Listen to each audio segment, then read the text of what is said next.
नमस्कार, news makers में आपका स्वागत। मैं हूं प्रकाश हिंदुस्तानी। आज इस कार्यक्रम में हम इंदौर की एक बहुत बड़ी संस्था के बारे में बात करेंगे। वो संस्था है वैष्णव सहायक ट्रस्ट, जिसकी इंदौर में तूती बोलती है। करोड़ों रुपए के फिक्स डिपॉजिट इस संस्था के पास हैं, अरबों की संपत्ति इस संस्था के पास है। केवल 5,000 रुपए से शुरू हुई, 1964 में शुरू हुई ये संस्था वैष्णव सहायक ट्रस्ट आज इंदौर की एक पहचान बन गई है। लेकिन क्या ये संस्था वास्तव में शहर के विकास के लिए काम कर रही है? क्या यह लोगों के लिए काम कर रही है, या ये भी एक अन्य व्यवसाय की तरह एक दुकानदारी का हिस्सा बन के रह गई है?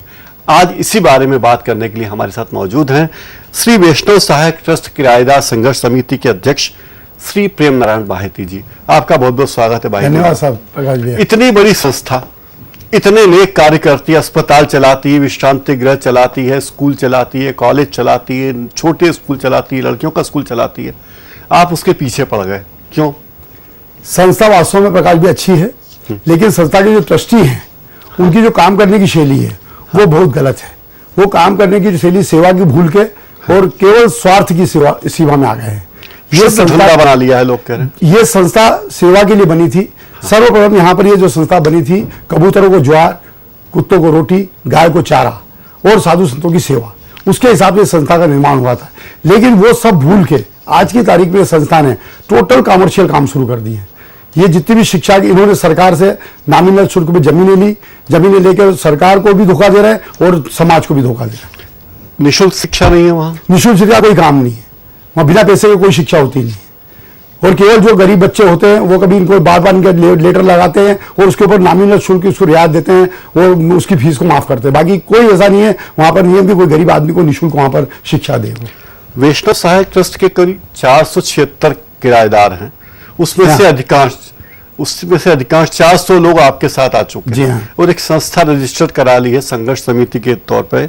और क्या संघर्ष चल रहा है आपका? नहीं, इनकी जातियों के कारण, इनकी जातियां इतनी हो गई थी किराए के संबंध में, आज तक कभी इतनी बड़ी संस्था बनी नहीं। लेकिन इनने जातियां इतनी करी कि इन्होंने जो किराया वर्तमान में हम दे रहे हैं उससे उसका किराया 6 गुना इन्हें किराया मांगने की शुरुआत करी। और ये इनका काम था, फूट डालो राज करो। कहाँ कहाँ ये दुकानें आपने ले रखी है? ये इनकी जो दुकानें हैं तो कपड़ा मार्केट में है। कपड़ा मार्केट में स्कूल बिल्डिंग के नाम से है। एक फ्रीगंज है, वहां पर इनकी दुकानें हैं। वहां पर करीब इनकी 60 दुकानें हैं और स्कूल बिल्डिंग में करीब 80 दुकानें हैं। एक लक्ष्मी मार्केट है, वहां करीब इनकी 32 दुकानें हैं। स्टेडियम में करीब इनके 250 पौने 300 दुकानें हैं। अस्पताल के आसपास भी, और जी हाँ, अस्पताल के पास वो लक्ष्मी फ्रीगंज का गेट है। और इसके अलावा इनकी दुकान रामकृष्ण बाग में भी है। रामकृष्ण बाग में इनके 20 किराएदार हैं। तो रामकृष्ण बाग में तो बिल्डिंग बन रही है, मल्टी स्टोरी। रामकृष्ण बाग भी एक गार्डन था, कोई जमाने में उस गार्डन का नाम था। इंदौर शहर में गरीबों की शादियां, हर आदमी अच्छे से अच्छा आदमी, लोग ये खुशी मनाते थे जिस दिन उनको रामकृष्ण बाग मिल जाता कि हमारी शादी बड़ी शानदार हो जाएगी। लेकिन उसको इन्हें पूरा उजाड़ करके और वहां पर मल्टी स्टोरी तान रहे हैं अवैध रूप से। एक मतलब समझ लो कि जो अवैध रूप से उस वहां पर बिल्डिंगें सब खड़ी कर रहे हैं। वो ग्रीन बेल्ट की जगह है और ग्रीन बेल्ट की जगह में इनकी सारी मल्टियां बन रही है। इनका क्या सोच है उसके प्रति ये पूरी जानकारी मेरे को नहीं है। कौन लोग हैं जिनके बारे में आप बोल रहे हैं? ये जो लोग वहां पर जो मेन ट्रस्टी हैं, ट्रस्ट का मैं विरोध नहीं कर रहा हूँ, ट्रस्ट बहुत अच्छी है, ट्रस्ट कार्य अच्छे कर रही है। लेकिन जो ट्रस्टी लोग हैं उनकी नीयतें साफ नहीं है। उनकी नीयतों में बहुत बेईमानी है। वो खुद अपने स्वार्थ के लिए कर रहे हैं और दूसरों पर आरोप लगाते हैं। ट्रस्टियों ने अपने पैरेलल कॉलेज खोल दिए, पैरेलल स्कूल खोल दिए और ट्रस्ट के चंदे से ट्रस्ट में आने वाले लोगों को बोलते कि वहां एडमिशन। बिल्कुल आप सही कह रहे हो। वहां पर कोई जाता है एडमिशन, इंजीनियरिंग कॉलेज में एडमिशन जाता है तो उससे कहता है भैया वैष्णव ये मतलब मोक्ष, ये हमारा कॉलेज है, इस कॉलेज में आप जाके जाइए। वैष्णव कॉलेज में नहीं, वेंकटेश्वर कॉलेज में जाइए। और वेंकटेश कॉलेज में लोगों को भेजते, वो कहता भाई मेरे को वेंकटेश में नहीं जाना है, तो उससे कहते हैं भैया 10 लाख रुपए लगेंगे, 9 लाख रुपए लगेंगे। उनकी मनमानी ढंग से वहां पर एडमिशन की फीस लेते हैं और उसका कोई रिकॉर्ड नहीं है। कहते जरूर है कि हम रसीद देते हैं। मार्केट में सबसे बड़ी बात यह है प्रकाश जी, ये दुकानों की जो पगड़ियां हैं, एक हमारा एक 28 साल का एक जवान लड़का मनोज सोनी, जो मतलब इनके अत्याचारों के कारण मर गया। वो इसलिए मर गया कि उस व्यक्ति ने एक व्यक्ति से दुकान ली थी, उसने जैसे तैसे व्यवस्था करके 6-7 लाख रुपए उस व्यक्ति को दी और देकर उस दुकान को ट्रांसफर करवाने इनके पास गया। और इन्होंने क्या करा, ट्रांसफर के नाम पे उससे 3,74,000 रुपए मांगे।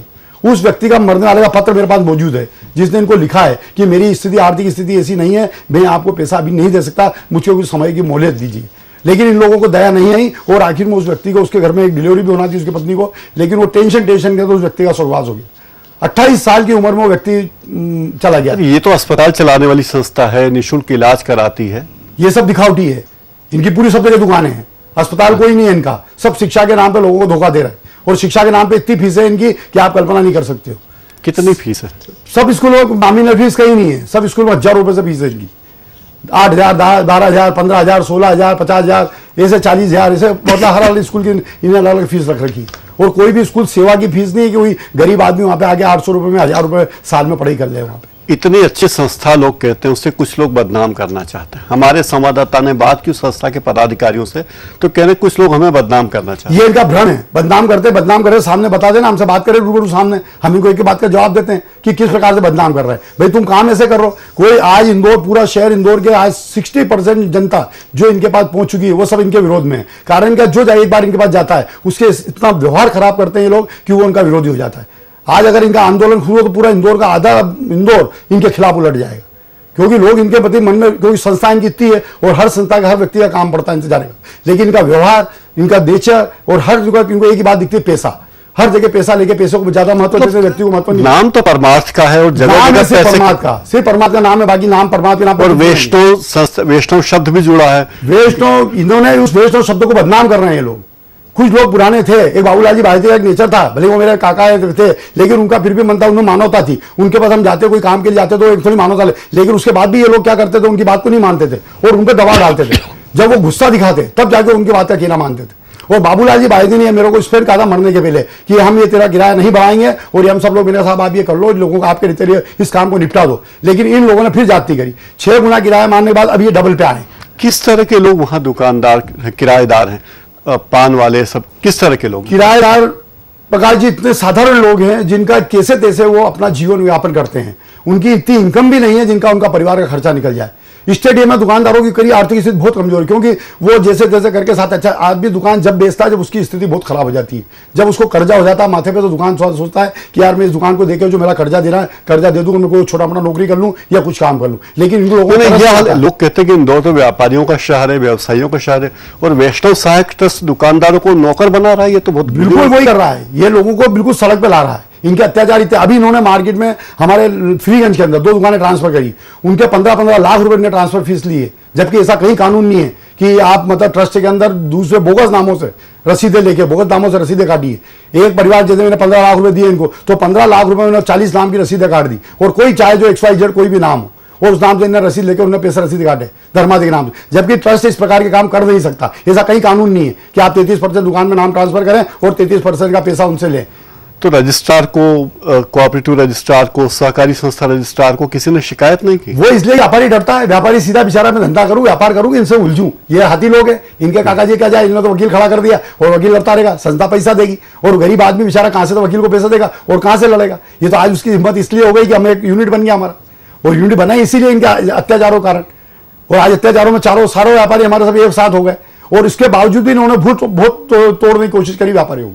हर व्यापारी वो घर गए, इन लोगों ने जान करके हमारे यहाँ मार्केट का मंत्री और इनका मंत्री दोनों एक एक दुकान पे जाकर प्रबोधन दिए लोगों को कि आप हमारे साथ जाओ, प्रेम के साथ रहोगे आप, ये अपने साथ रहोगे, क्या करोगे आप, ये आप नुकसान हो जाएगा, आपकी दुकान खाली हो जाएगी। इस प्रकार के इनने मतलब उन लोगों को इतना डराया धमकाया, लेकिन एक प्रभु की कृपा और उन लोगों का साहस था जो आज हमारे साथ, कुल लोग हमारे जो सदस्य हैं उनमें से 3 सदस्य हमारे टूटे हैं, बाकी हमारे टोटल सदस्य हमारे, और एक भी सदस्य इनकी बातों में बहकावे नहीं आया और उन्होंने कोई इनको किराया नहीं दिया। 3 सदस्यों ने जरूर इनको डबल करके किराया, उनकी जाति के कारण उनको चेक दे दी। प्रेम जी, हमने सुना कि वो किराएदारों से, जो ट्रस्ट के उनके खास लोगों के चमचे नुमा लोग हैं, हाँ, उनसे किराया नहीं बढ़ाते। ऐसा उनका किराया बढ़ा ही नहीं। आज इनका एक ट्रस्टी है, मैं नाम नहीं लेना चाहता हूं, उस ट्रस्टी का किराया कुल 400 रुपए और उसके पड़ोसी दुकान का किराया 1700 रुपए, उन्हें आज तक नहीं बढ़ाया। अभी जब इन लोगों ने जो पैसे बढ़ाया, जो चाहिए नाम बता रहा है कि हमारे कुछ लोगों ने किराया डबल कर दे दिया, ये उन ट्रस्टियों का ही किराया है जो इनके संस्था से जुड़े हुए हैं। उन लोगों ने किराया बढ़ा के उनकी रसीदें जबरदस्ती काट दी। उनका मन नहीं था, वो भी नहीं चाहते थे हम किराया बढ़ाएं, लेकिन फिर भी इनके दबाव के अंदर आगे उन 30-40 लोगों ने जो इनके ट्रस्ट से जुड़े हुए हैं, उन लोगों ने इनको किराया दिया डबल करके 12% टैक्स, ऐसे करके इन लोगों ने किराया लिया। और हम लोगों ने जो करा है, हम अभी जो इन्होंने हमको एक जो न्यायालय में, कलेक्टर न्यायालय में इन्होंने जो लिस्ट प्रस्तुत की है, उस लिस्ट के हिसाब से जो किराया बनता है, वो किराया बनता है 36 लाख रुपए सालाना, हम 476 दुकानदारों का, और इन जो ये हमसे किराया ले रहे हैं वो 45 लाख समथिंग हमसे किराया ले रहे हैं। मतलब ऑलरेडी हमसे ये 8 लाख रुपए साल ज्यादा ले रहे हैं, करीब 20% ज्यादा ले रहे हैं। और उसके बाद भी कह रहे हैं कि हमको किराया बढ़ाओ और डबल किराया करो।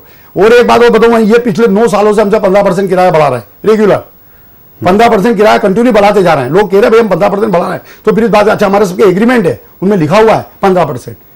आज मैंने अगर कोई दुकान ली है, किसी ने दुकानदार ने दुकान ली और इनको मालूम है उस दुकान की दीवार हटाएगा, दीवार को एक दुकान को करेगा, उसको उन्हें नोटिस दे दी। उनको नोटिस देके क्या दे दिए कि आपने हमारी बिल्डिंग को क्षति पहुंचाई, और उससे अगर जितने इनको पैसे दे दिए, पैसे और इन्हें बाद में मांग लिए, तो उस दुकान की क्षति सब उन्हें बिल्डिंग की क्षति उनकी चली गई। ये सब अन्याय। ट्रस्ट में सब किराएदारों के साथ समान व्यवहार के बजाय भाई भतीजा, सब भाई भतीजा मनमानी, इनकी दादागिरी, जिसने पैसा दे दिया,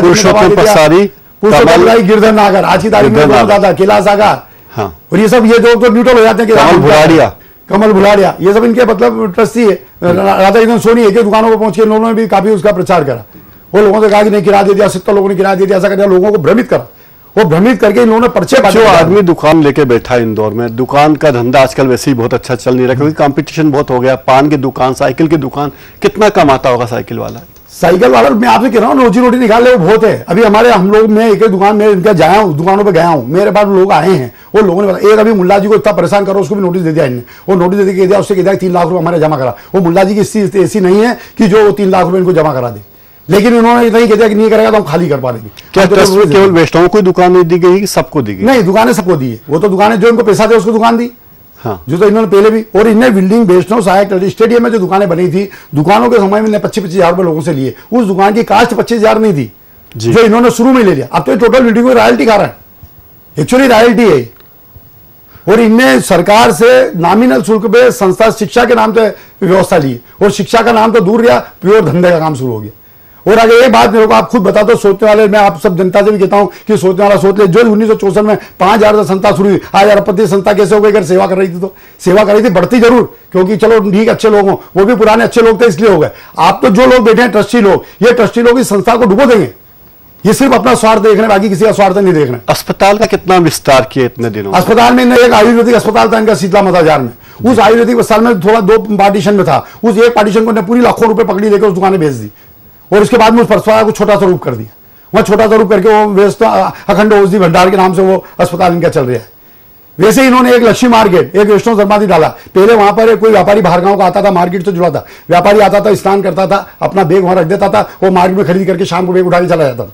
लेकिन वहां पर वो पहले 50 रुपए में अलमारी लेता था और वो ले लेता। आज की ये स्थिति, इन्होंने इतना लूट पट्टी कर दी, 750 रुपए वहां पर रूम के कर दिए। अब 750 रुपए उसका किराया लगता है आने जाने का, और 750 रुपए केवल नहाने धोने के पैसे देगा। कैसे देगा? मतलब हर जगह इन्होंने टोटल धंधा करा। सेवा के नाम पे सिवाय कि शांति विश्राम गृह और एक ये केवल ये अस्पताल, इन 2 के सिवाय इनका कोई सेवा का काम नहीं। बाकी ये जो कहते हैं कि हमने कथा करवा रहे हैं, लोगों गरीबों को दे रहे हैं, ये भी सब एक नाटकबाजी है। ऐसे जिनका किसी का भला नहीं करता, कोई आया 200 रुपए भीख देती, 300 की भूख देती, वो भी केवल इनका स्वार्थ है। वो आया दुकानदारी कर रखी है इनने, और बाकी किसी को कोई ऐसा उसका लाभ नहीं मिलता कि भाई इन्होंने किसी को समाज में कोई रचनात्मक काम करा, या समाज में कोई बस्ती में जाके इनने काम करा, या कोई सेवा का काम करा, ये कुछ भी नहीं। इतनी बड़ी संस्था चलाना है जिसमें 13 स्कूल हैं, एक विश्रांति गृह है, अस्पताल है, हजारों कर्मचारी काम करते होंगे, बच्चों को लाने ले जाने के लिए बसें, हजारों कर्मचारी काम करते होंगे। पिछले सालों में तनख्वाहें बहुत बढ़ी है, तो किराया भी बढ़ेगा। इनके कर्मचारी आज भी दुखी पा रहे हैं। इनके कर्मचारी पगार इतनी करीब, क्योंकि इनके खुद के घर के लोग तो भूखे मर रहे हैं, गांव की चिंता कर रहे हैं। इनके कर्मचारी की इतनी पगार नहीं है जितने वो लोग भी कभी विरोध नहीं करते हैं, क्योंकि हर आदमी को रोजी रोटी, हर आदमी गरीब है, साधारण है। उन्हें अभी आज जरा छोड़ देंगे तो मेरी नौकरी गिराने पड़ जाएंगे। मतलब उनको भी पर्याप्त पैसे देते हैं। अभी ने पिछले साल कुछ लोग बोला, एक हमारे नीचे चौकीदार रहता था, उसको 1500 रुपए में पिछले 10 साल से कैसे 15 था। और फिर एक दिन मैंने उनको बाबूलाल जी भारती को बोला, तो उसके 3500 रुपए करे। जो चौकीदारी करता है, इनकी सुबह शाम तक 24 घंटे में उनकी सेवा करता है, और उसके बाद उस आदमी को 3500 रुपए करे। बताओ उस आदमी का ये शोषण नहीं तो और क्या करना है गरीबों के साथ। और स्कूलों में टीचरों को, शिक्षकों को भी साइन कितने पे कराते हैं, पैसे कितने देते हैं, पैसे देते हैं क्या, और साइन कराते हैं कितने पे। और कोई स्कूल में बोलता नहीं है। इनके हर स्कूलों की स्थिति ऐसी है। अगर इनकी इंक्वायरी हो तो इनको सही वास्तविक स्थिति इनको मालूम पड़ जाए सरकार को, ये स्कूल, ये संस्था क्या है। शिक्षकों को भी धोखा दे रहे हैं, विद्यार्थियों को भी धोखा दे रहे हैं, क्योंकि जो स्कूल शिक्षक को पूरा वेतन नहीं देगा, वो शिक्षक मन लगा के कैसे पढ़ाएगा? पगार ये शिक्षक को मन लगा के मजबूरी में पढ़ रहा है, शिक्षक भी कर रहा है, क्योंकि शिक्षक को लेते हैं। उन्हें क्या प्राइवेट है, पहले गवर्नमेंट ग्रांट देती थी, ग्रांट के नाम पर अच्छे पैसे मिल जाते तो वो उनको दे देते, और बाकी इनके लोग थे तो उनको वही 1500, 20,000, 3,000, 2500, 3500, ये इनकी पगार है वहां पे। आज भी इनकी पगार वही है स्कूलों में, टीचरों की, शिक्षिका हुई। लेकिन उनकी कोई चिंता नहीं है। अरे कम से कम तुम इतनी बड़ी संस्था है तो उनका तो पेट भरो, उनकी तो इतनी पर्याप्त उनकी व्यवस्था दो कि जिससे उनका बेचारों का पेट भर जाए।